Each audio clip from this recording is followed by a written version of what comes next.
We all know Ilya Rosenhoff as the untouchable, hyper-confident king of deflection. But in this episode, the armor didn't just crack, it completely shattered. I'm talking about a moment so raw it changed everything we know about him. When Ilya finally drops his mask to reveal the heartbreaking trauma of his past, he doesn't just show vulnerability, he shows us exactly why loving Shane terrifies him. This wasn't just a romance retreat, it was an emotional survival mission. Today, we're breaking down the exact reasons why Ilya's rare tears, how Shane's quiet protection heals him, and that brutal kitchen table confrontation. You're going to want to grab your tissues for this one, so let's dive in. Oh yeah, today's title, The Cottage. Break this title down for us. Oh, it's just that the cottage, secluded, vulnerabilities, emotions, raw sex, all the things that happen at cottages that you hear about in romance novels and everything else. So this, yes, the cottage, okay? You got it all. You got the inches. You got the like I said, the raw emotion, all the things to where they could be hidden and vulnerable and just be themselves. And I loved it. Okay. So Ilya drops the bomb that he found his mother after a fatal overdose at age 12, but immediately pivots to protecting her memory, saying, I don't want you to think she's weak. Question. Why does Ilya feel the need to defend his mother's strength in the exact moment he's revealing his own deepest trauma? He's Russian. And it's a deflection. So the first part addressing being a Russian, and this might be a microaggression, but or just the truth. There's no room for vulnerability in that way, no room for weakness whatsoever, whether you're male or female. So there's that. And so people oftentimes refer to suicide as being weak, or just trying to take the easy way out, so to speak. And so he pivots to him saying that he doesn't want him to think that she's weak, partly because of the culture that they came up in. And secondly, that's his mom. And so there's an incessant desire to protect her memory. Even though you didn't know her, this is my mom. And so I come from this woman's womb. I don't want you to inevitably think that I'm weak either. Great segue.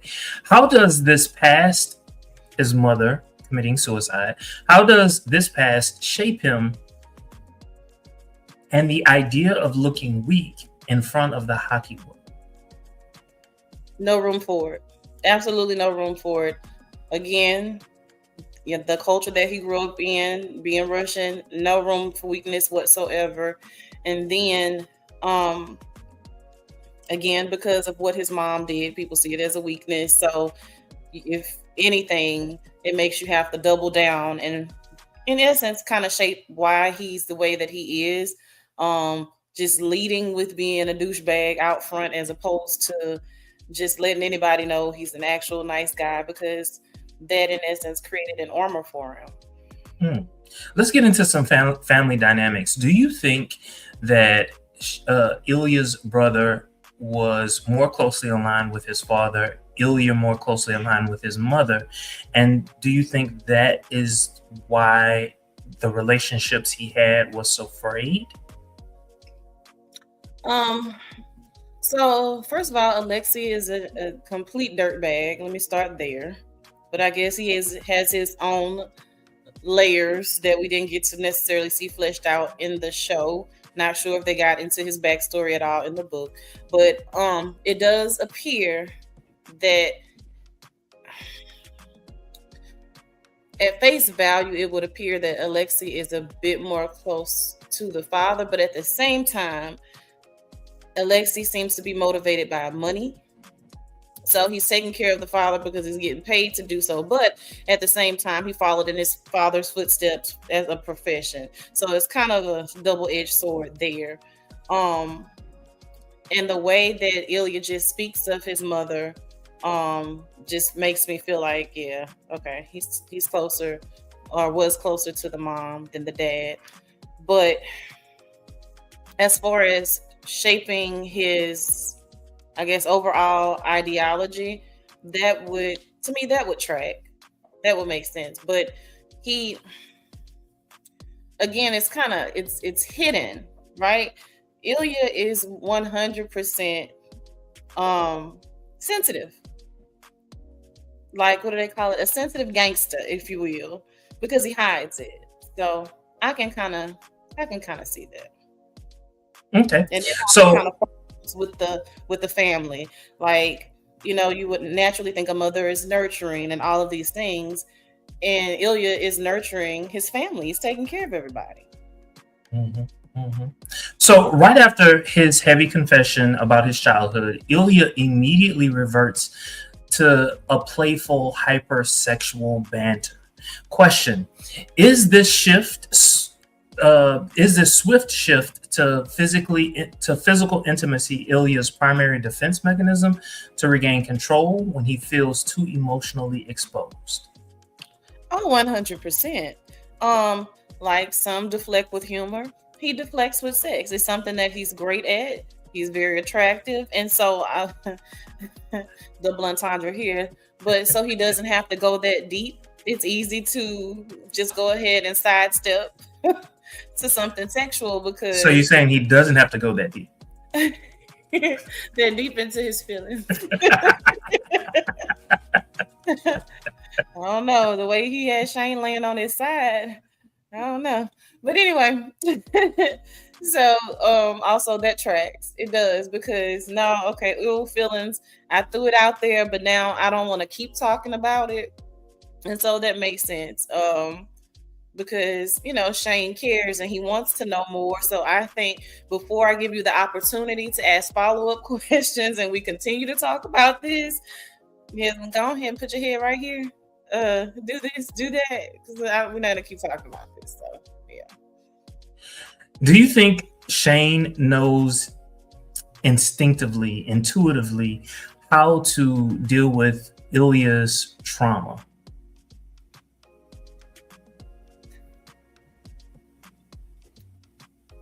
That's a good question. And my response is gonna be instinctively, intuitively, yes. Because as far as we know, we haven't heard anything unless there's something in the book about Shane having any type of trauma of that magnitude to be able to relate in some type of way that way. But because he is madly in love with this man and has kind of seen some of his quirks, so to speak, it is instinctive, just like knee jerk, like, okay, if you're doing this, this is how I move. Just even that play. I think you mentioned it last episode with him saying, "Hey, just say it to me in Russian, since I won't understand it, but I want you to be able to get it out." And so, yeah, I love that. Okay, so Ilya admits that even when surrounded by beautiful, adoring women, he's constantly wishing they were a slow fucking hockey player with beautiful freckles and a weak backhand, meaning Shane.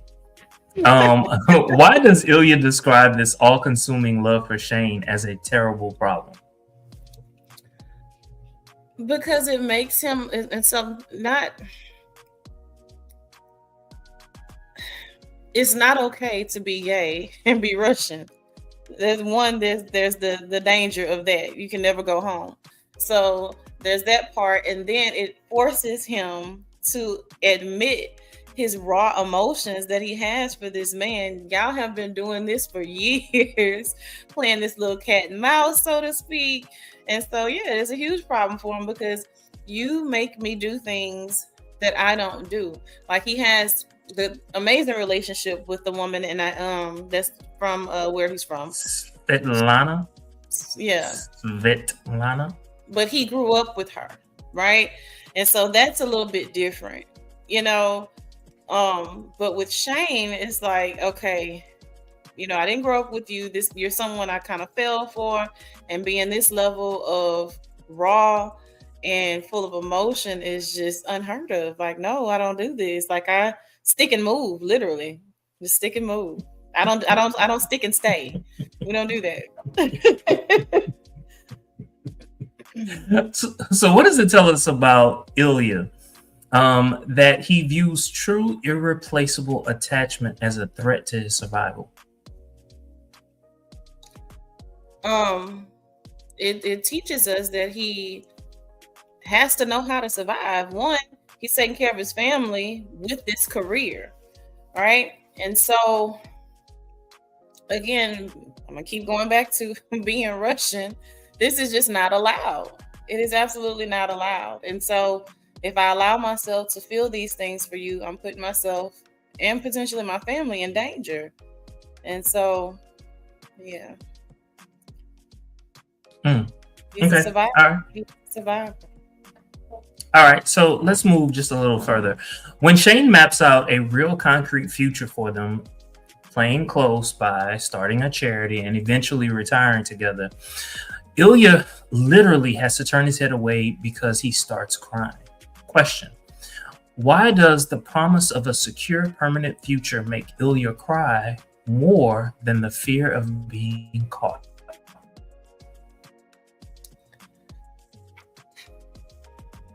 I think that it makes him cry and creates these fears because he's never really been able to allow himself to go there. And so I think it just, one, really just caught him off guard, right? And so the initial shock of it all, like, I've never even been able to even think in these terms long term, because of the nature of where I'm from and what we do as a profession. And so we're just on the back of Scott Hunter coming out and being as brave as he was. But let's be clear, did not have the same upbringing, as Ilya. So it just looks different. And so I think it was shocking, and again, just never allowed himself to even think that far about having something permanent with anyone because, again, just wasn't allowed. So, okay, so this is where I come. So all before I agree with everything that you said. There was nothing more that I could add to it, but I do want to add here. So I think we can all agree that Ilya is bisexual, but he never allowed himself to feel that way, fall in love with a woman. But he allowed himself to fall in love. Well, I'm not gonna say allowed himself. He fell in love with a man. I mean, he couldn't even do that with Svetlana, right? He couldn't fall in love with her, right? He was okay with the casual. And so I'm not certain that it's all about the sexuality for him. I think it was finding a person that could value him, the true him, in all of its messy layers. And he found that person in Shane.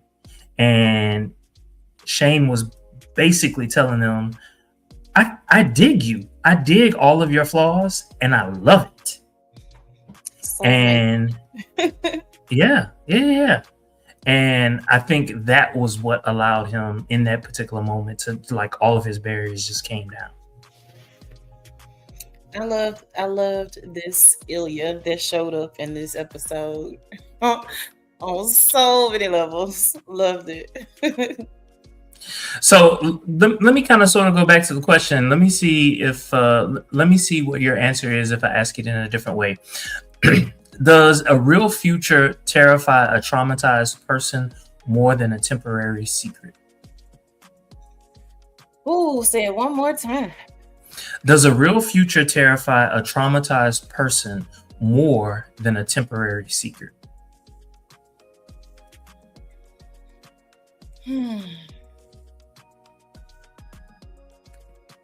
I'm going to say a real future definitely would terrify a traumatized person. Simply because having to deal with loss, right? If you stick and move, you don't have those types of attachments for real. So, you're less likely to feel things as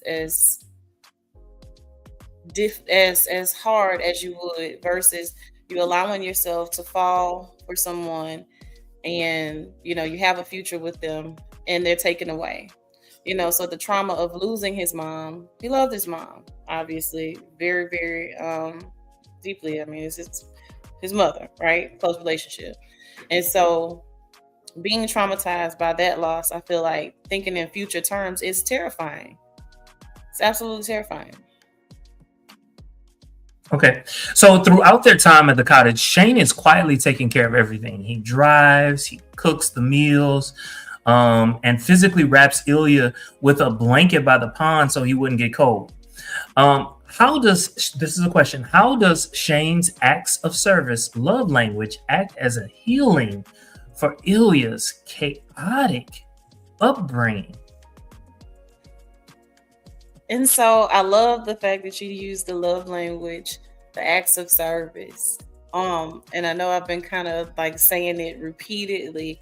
Ilya takes care of his family. He can go to the cottage, be secluded, be himself, let his hair down, so to speak. Don't have to worry about anyone asking him for anything. I don't have to show up on the ice and perform, because that's another obligation, another duty, to where I'm servicing someone else. Of course, it is my profession, so I'm getting paid, but still, at the cottage, someone is literally just taking care of me, just me, not Ilya, the hockey player, not Ilya, the brother, the son, the uncle, all of these things. I can just be a human being and breathe. And to have someone think enough of me just to even cover me with a blanket says everything. It speaks volumes, to the level of care that he needs, that he is not getting on the regular.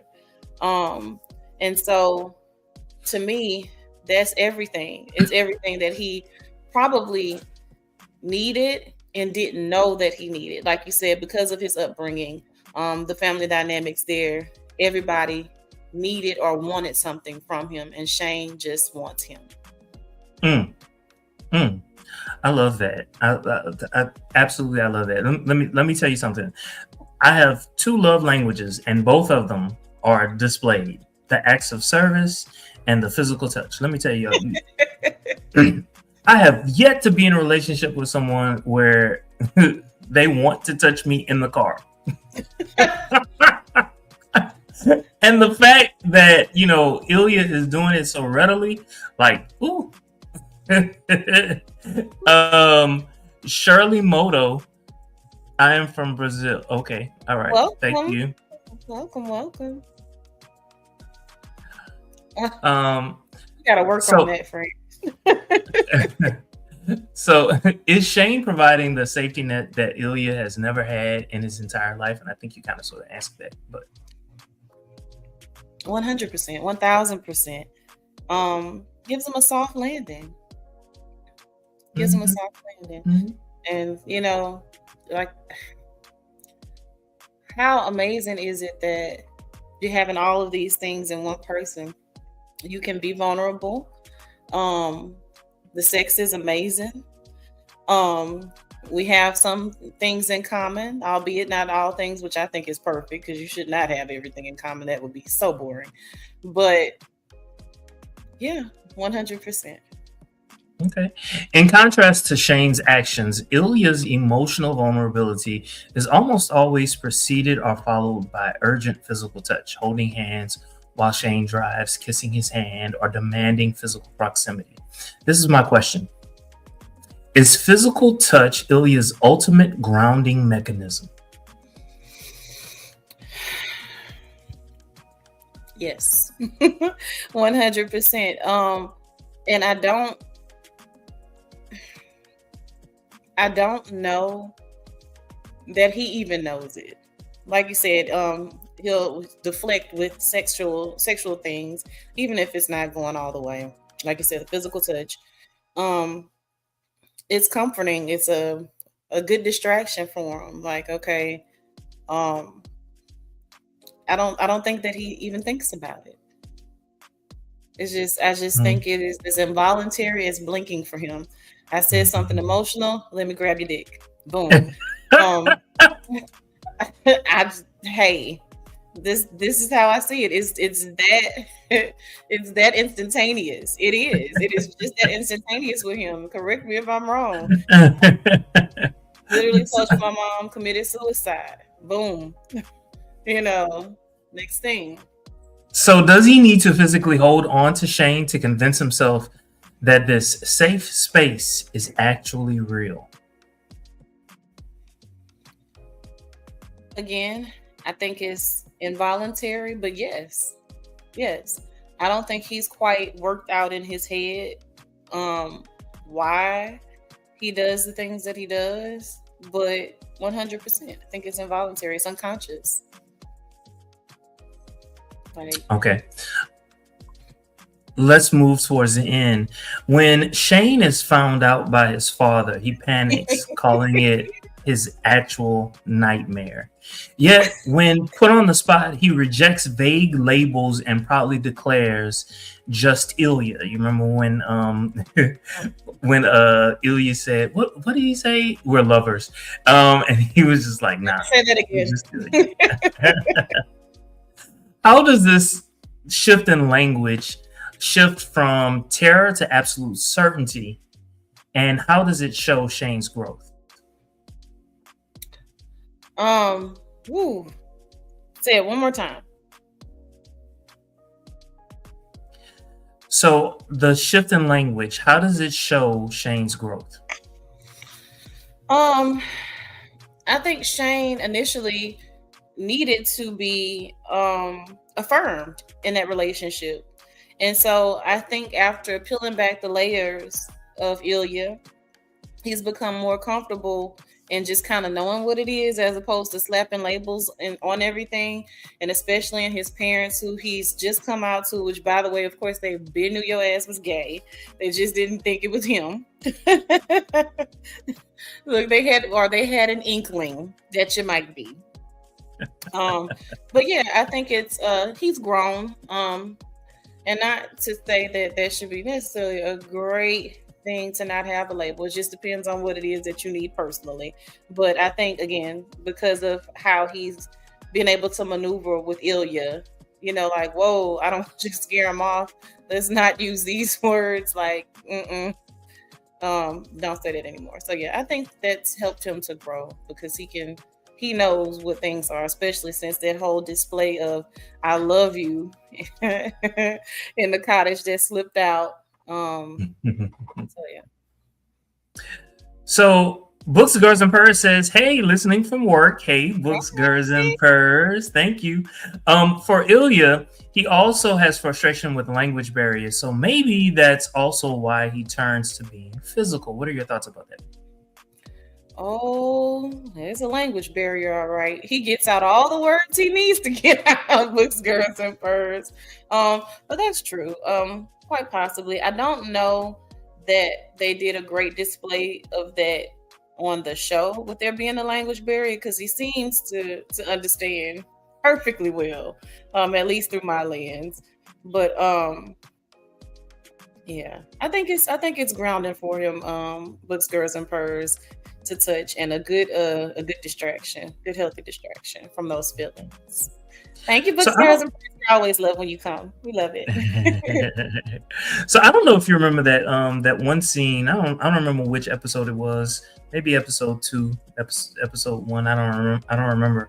But Shane and Ilya had a press conference together, and they asked Ilya a question, and Ilya couldn't respond in that particular moment. So Shane, again, intuitively, instinctively, he answered the question first.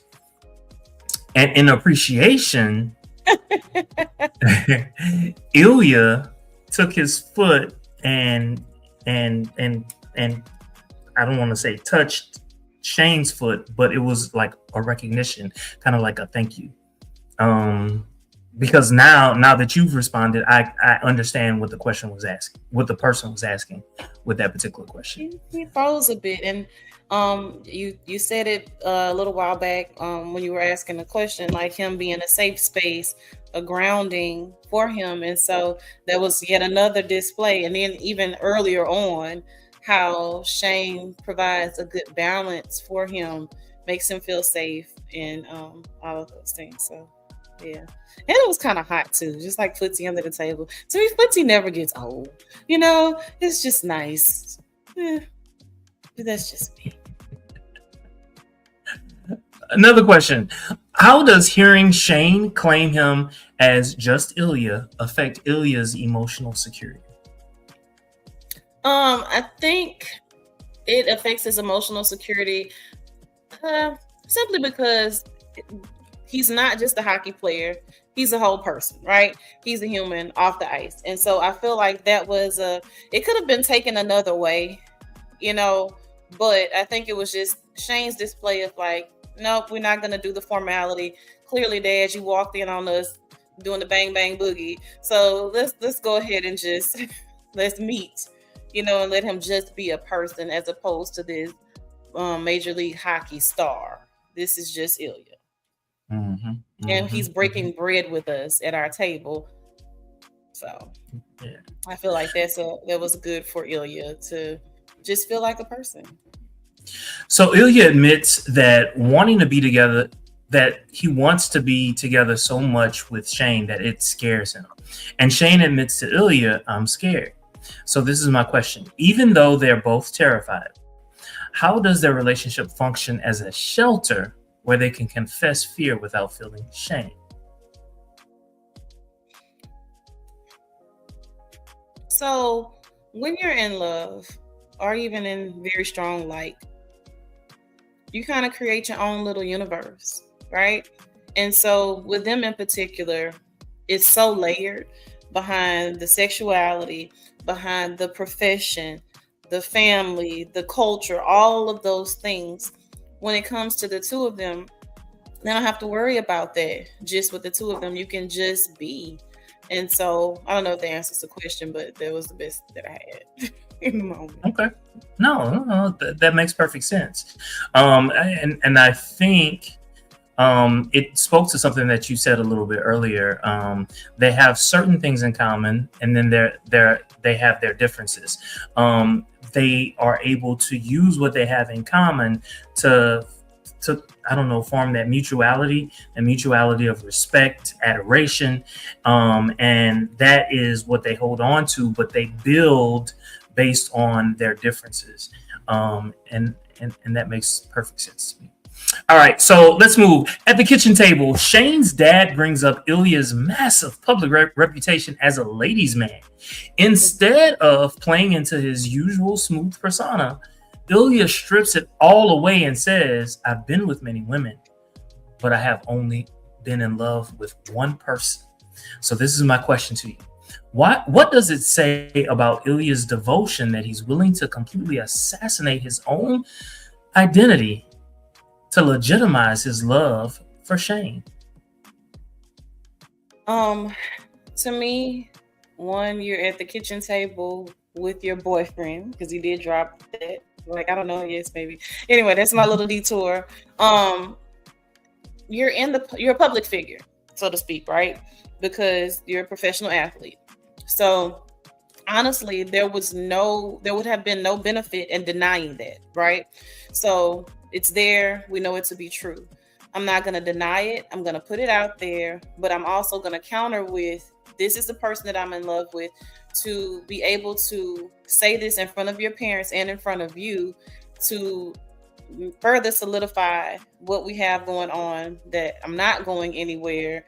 And, culture aside and all of that, at least I can be here with your family. And I know that even though you're a little embarrassed right now, I don't have to hide in front of your family either, because like he kept telling them, you're safe here, your mom's here, your dad's here, your boyfriend's here, or what have you. So I felt also that in that moment, he felt safe with Shane's family as well, but also to let them know that your son is safe with me. I really like that. What I respected in that particular moment, well, there was so many different things. Number one, Ilya said, "Hey, do you want me to go with you when you meet your parents?" That right there, that was big. That was huge. Like a lot of people would have been like, "Yeah, go to your parents. Go deal with that. I'll be right here waiting on you." I'd He probably was be like, "No, I'm going to go with, like, not no, I'm going with you, but hey, think about this. I can go with you. I can be your backbone if you need support." Um, and to be able to deal with everything that might happen in that particular moment, that was huge. That was major, especially for a person like Ilya. And when he was standing before his parents, he knew that at that particular time, hey, he needed to come in. And I don't know if you remember, it was so slight, but he put his hand on he put his hand on Shane, and he was like, I'm number one, he was standing behind Shane. He wasn't standing in front of Shane. This is Shane's moment. I'm going to let him have it. But at the same time, I got your back. And parents, I need you to understand that I have his back. Okay? because Shane even tried to, I guess there were so many things going on, so many things at play. He tells Ilya initially, "You can just stay in the car." Ilya got right on out. One, probably because I don't want to sit in this ugly ass car. I don't want to be sitting in this ugly ass car. Gotta get out of this. No, he gave him a look like, I ain't doing that. Books, Girls, and Purrs says they are each other's safety net now. What are your thoughts about that? 100%. I can just be Ilya. I don't have to be Rosenhoff, the douchebag on the ice. As far as Shane, neurodivergent, kind of awkward at times, and all of those things, I can just be myself. You accept all of it, and I love that. When Shane's mom starts crying and leaves the table, Shane immediately chases her outside, apologizing and saying, "I did really try. I just can't help it." This is my question. What does this conversation reveal about the weight Shane has carried? Shane has been in the shadows for so long and dealing with his momager and being part Japanese or what have you, and all the things, carrying the weight of being the spokesperson for the culture and all of these things, and not being free to be openly homosexual. He's carrying all of that, hasn't revealed or even said it out loud to anyone before Rose. the beard that he had. Rose. Yes, Rose. Thank you. And so to get to that moment and have your mom in tears, I can see why he would assume that she was thinking something else other than what she was thinking. So I was happy that she immediately clarified what she was actually feeling versus, that moment going on too long and him continuing to be apologetic for who he is. After the initial shock wears off, the parents, especially his mom, immediately pivot to high functioning logic. The mom starts talking about preparing simple statements, reaching out to premium brands like Rolex and Reebok, and managing the narrative. This is my question. Is this hyper focus on logistics a sign of genuine support? Or is it a defense mechanism used to avoid dealing with the emotional reality of Shane's secret life? So I think it's a little bit of both. And one, okay, I'm a mom first. So if I'm a mom and I'm a good mom, let me put that out there, because the prerequisite for being a mom or a father is very low. All you need is working equipment, right? So her being a good mom, I want to protect my child. However, there's a duality there. I also want to protect his brand that we've built, because it's deeper than just Shane at this point. We're building something for our family, right? And so if I can get ahead of this, I can protect my child and I can protect our investment. So I think it's both. I don't know that one outweighs the other, if I'm being honest. I think it was literally a bit of both. I didn't really see her. I didn't see what she did. Her thinking about the logistics of I don't know, spinning the narrative.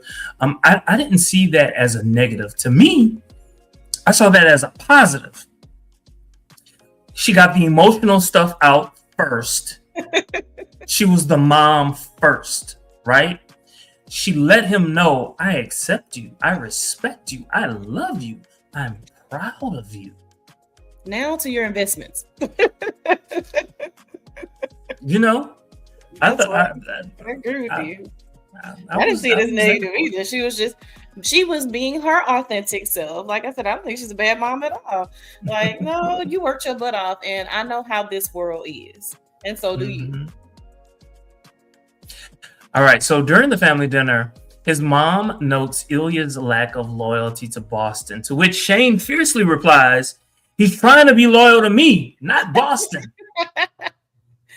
Question, how does this confrontation shift the stakes of the romance, if at all? I think I don't know, necessarily shifts versus adds to. Simply because now he's getting even more comfortable with saying, hey, this is my person. He is loyal to me. So I don't know, necessarily shifts as opposed to adds to. Okay. All right. So Books, Girls, and Purrs says, I feel like Shane's mom apologized, but then did the very same thing that overwhelmed him in the first place. What are your thoughts about that? The thing that overwhelmed him, like thinking about why I can't come out in front of everybody. I agree. Books, Girls, and Purrs. So she did kind of default to that, but I think it was for the greater good. I'm not gonna lie. I think it was for the greater good. And I could you see Shane putting his head on the table, like, oh my God, this is so overwhelming. This is so much. That whole scene was just a lot with this impromptu coming out lunch. All behind his dad not having the right charger. It's like old people. And I'm gonna plug I know this, I got ADHD. I'm going in a whole nother direction. Just forgetting stuff. Why you don't have the right charger at your house? I mean, you know what I actually loved about that scene? Just watching Ilya he was tearing up that spaghetti, boy. He was all up in it. I was like, what? Looks familiar, huh? Yeah. When it's good, it's good. When it's good, it's good. But yeah, that's a great point. So Books, Girls, and Purrs says, definitely agree. She's always well-meaning. Oh yes, but again, you are right. Like she hopped right into her business role, and I'm wondering. I'm wondering if she's noticed along the years of her being his manager or PR or whatever person that she has been overwhelming him this entire time. I'm wondering if she recorded like no. Now I think the dad kind of steps in every now and then. He kind of smooths her edges out just a little bit. But I don't think that she like really notices. And look, and Dad, I am a nip tuck person, so seeing him just kind of, in the background a little bit, I'm seeing McNamara Troy. Okay. Because I had a look. that was when I knew I could have a crush on two people at the same time. Christian Troy and Sean McNamara. Yeah. But you know what? As I'm thinking about it, that's Shane and Ilya. The personalities. Yeah. Books, Girls, and Purrs says, oh my God, yes. The food, Ilya said he's always trying to make sure his family is taken care of and the food is perfect. But then he's with Shane's family. He's the one being fed. Literally and figuratively, Books, Girls, and Purrs. Yes. That goes along with something that I mentioned the last time that we were on the air. I said he meaning Ilya, develops a close relationship with Shane's parents. I mean, close. There are times when they're contacting Ilya and they're not contacting Shane. Like, have you ever been in a relationship? I can relate to where family contacts me before they'll contact you. Yes, I have once and only once experienced that. And then, I'm a Virgo, so, I don't always answer the phone. But, if you send me a text, I know. I might not see the text until 5 days later. But, depends on who you are. That's horrible. You do the same thing. Some people are pinned to the top. And so it's like, ooh, okay, I got to take this. I don't know. Hear you. We couldn't hear you. We couldn't hear you. You couldn't hear me? No. No, I'm saying some people are pinned. Well, anyway. Okay. All right.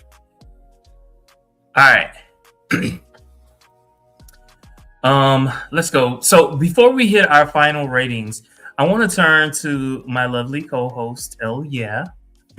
This episode gave us so much to process, from Ilya dropping his shield about his mother to that terrifyingly real kitchen table confrontation with Shane's parents. Was there anything else in this show that we didn't quite dive into that you really wanted to talk about? Am I audible? Yes. Okay, great. So honestly, still from this episode, Dad mentioned Scott Hunter. And he says, "Did you talk to Scott Hunter?" And so my mind immediately went to, oh my God, they think all the gays know each other. But this was a fair question. Simply because of how brave Scott was. They're in the world of hockey. They've played each other, all the things. So they are familiar. And so, whereas my knee-jerk reaction was like, why would you assume that I talked to Scott Hunter? But at the same time, I felt like it was a fair question from his father to go there, because who better to understand kind of what you guys are going through than someone who's in the profession with you all and that you are familiar with. And so I didn't notice Shane respond at all. Ilya was talking, and so, which brings me to, because I did not read the books. You and I have talked about this a bit. And Ilya said that he did speak to Scott or whatever, but I'm knowing that they have some type of sordid past. Like, I don't know if it was just a couple of times. I just know they smashed. I just know that they did. Is that a question or is that a comment? It's both. They did not have sex at all. Are you serious? At all. In fact, at this particular point in time, what's his name? Not Shane. Scott. Scott has no clue whether Ilya is gay or not. In fact, he's not even thinking that Ilya is gay. Really? I would have been certain, or maybe that's just my perverted mind when it comes to them just really conjuring this up. Just, you just want to see it. You just want to see it. But girls in person sounds like a nightmare for Shane. Everything is a nightmare for Shane. Everything. Two sex are a nightmare for Shane. The ingredients. Shane, Ilya was like, just cut it in half. It was like Shane didn't even think about that. Like, huh? Oh, this Ilya has a type. I see. My bad. I'm so sorry. So, Books, Girls, and Purrs says Ilya has a type. He's called. Wait a minute. He called Scott boring as well. Yeah. Oh, I know what you're referencing. But by the end of the 5th episode, he texts Shane that Scott's hot. And he's.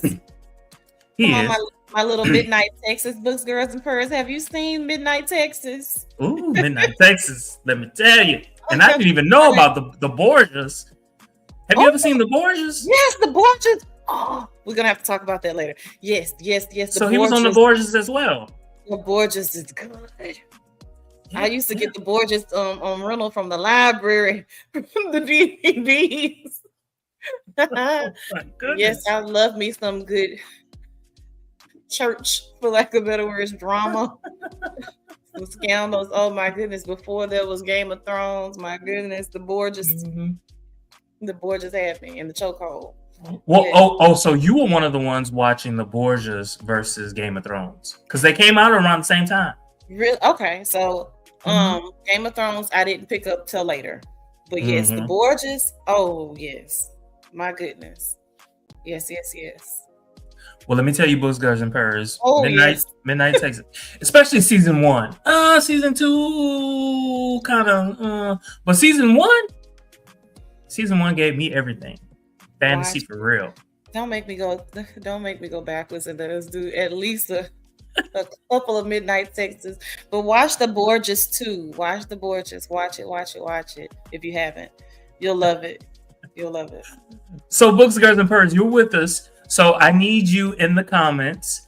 If you're ready for what's coming next to the channel, we're keeping the high stakes romance going over the next few weeks with the deep dives into Netflix's Nemesis and Half Bad. Plus, this June, we're finally tackling the masterpiece of toxic romance, Interview with the Vampire. Drop a comment and tell us which one you're most excited to obsess over with us. Can I drop my comment now? Yes, you may. So, Books, Girls, and Purrs says Ilya mentioned Shane's weak backhand, but those hands still took care of business, double duty in episode 4. Baby, let me tell you something.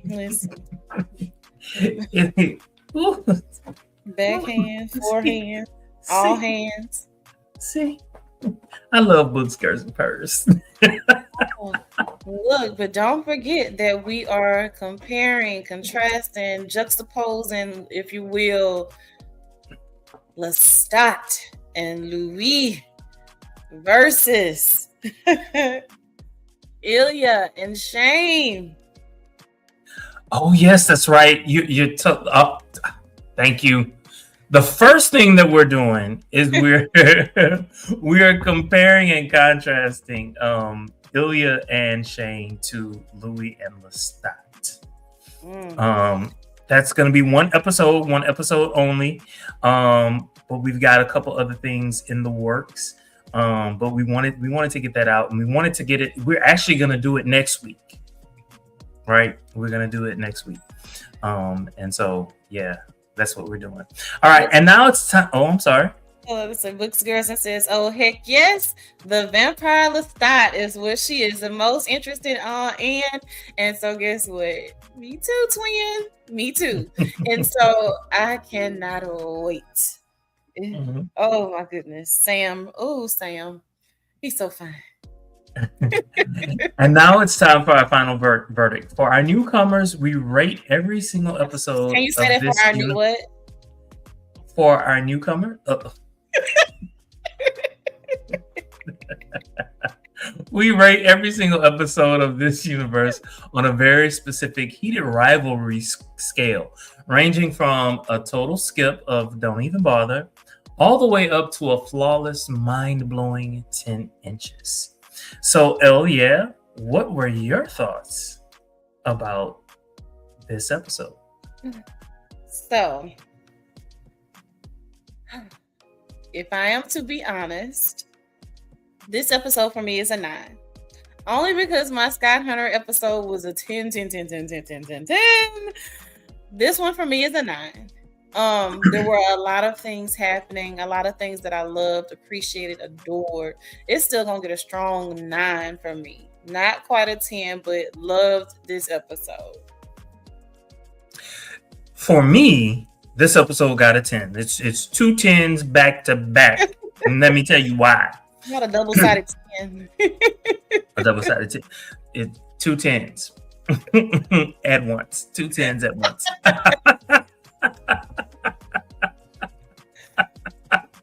No, it was a 10. It was a 10, and this is why. It was a 10. It was a 10 because a lot of those layers were finally peeled off. We were able to learn more about Ilya. We understood the relationship that the two. We started to understand the relationship that the two of them were building in that particular moment, and it was almost as if those years of having sex together, it meant absolutely nothing, especially when Shane was just like, hey, I would like to just spend time with you. And he wasn't even talking about sex. Yeah, they had sex, but it was about spending their time together. And that moment when Ilya was in Shane's lap, number one, he was like, why are we sitting out here? And Shane was just like, hey, it's a fire. It's cool. It looks nice and all of that. And next scene, he's staring at the fire in Shane's lap. Let's not forget about the loom. But it was all of those moments. And yes, when Shane's father found out, number one, Shane's father didn't run and tell his mom. I guess he was waiting on Shane to do the telling. And that's exactly what Shane did. Shane bucked up and he was just like, nah, this is who I am. And I need you to accept it. I need you to respect me. I need you to love me. And I need all these things from you. And they gave it. That was emotional. And the moment with his mom, number one, yes, when he said to his mom, I tried, I couldn't do it. I don't know what gay man has not uttered similar words to his mother. That was real. That was a real moment. Real and wrong. You know what I'm saying? And the way in which she responded, the way in which his dad responded, all of that. And yes, it was the touching. It was small. It wasn't in the dialogue. It was the little things that we saw. It was when Shane gave Ilya a blanket. It was the two of them swimming in the pond together. It was the fact that Ilya paid so much attention to Shane that he knew where his cell phone was. You know what I'm saying? It was the jealousy that the two of them had towards each other and the other people in their lives. That particular moment when Shane basically told Ilya, don't marry her. You can marry anybody else, but don't marry her.